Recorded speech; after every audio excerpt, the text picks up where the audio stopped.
hello' everyone আজি 21 আগষ্ট আৰু আজিয়ে ৱৰ্ল্ড এণ্টাৰপ্ৰিনিয়ৰ ডে হিচাপে আমি অবজাৰ্ভ কৰোঁ ৱৰ্ল্ড ৱাইড চ' য'ত মই কাম কৰি আছোঁ ছয়গাঁও কলেজত তাত আজি আমাৰ ৱৰ্ল্ড এণ্টাৰপ্ৰিনিয়ৰ ডে চেলিব্ৰেট বা অবজাৰ্ভ কৰিবৰ কাৰণে এজন বিখ্যাত আপোনাৰ জনা শুনা আমাৰ ছয়গাঁৱৰে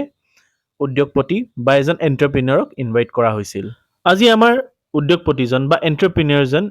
আমাৰ ছয়গাঁও কলেজৰ পৰাই বি.কম পাছ কৰি ওলাইছিলে তেওঁ আজি জনালে যে তেওঁ কিমান দৰিদ্ৰ পৰিয়ালৰ পৰা ওলাইছিলে জিৰ'ৰ পৰা তেওঁ কাম ষ্টাৰ্ট কৰিছিলে আৰু লাহে লাহে গৈ তেওঁ কিমান ডাঙৰ মানুহ হ'বলৈ সক্ষম হ'ল তেওঁৰ নামটো হৈছে হেমন্ত বড়ো হয় এই দেখিব পাৰিছে যোনজন ব্যক্তিক গামোচাখন পিন্ধাই দিছে তেওঁ সেই উদ্যোগপতি বা এণ্টাৰপ্ৰিনিয়ৰজন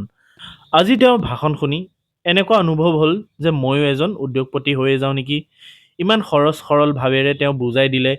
যে তেওঁ জীৱনত কিমান কষ্ট পাইছে কিমান তেওঁ হাৰ্ডলছ পাৰ কৰিব লগা হৈছে তেওঁ ভাষণৰ পিছত আন এজন উদ্যোগপতি বা এণ্টাৰপ্ৰিনিয়ৰ আহি কথা ক'লে এওঁৰ নামটো হৈছে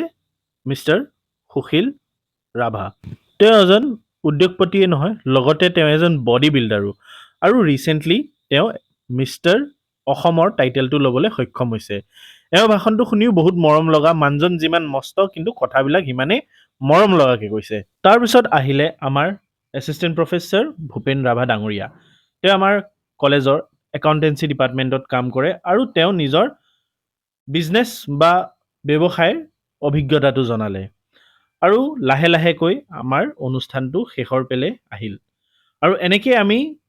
নিজেও জানিলোঁ আমাৰ ষ্টুডেণ্টবিলাককো জনালোঁ যে এটা উদ্যোগপতি হোৱা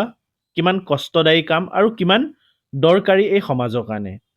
এই ভিডিঅ'টো চোৱাৰ বাবে ধন্যবাদ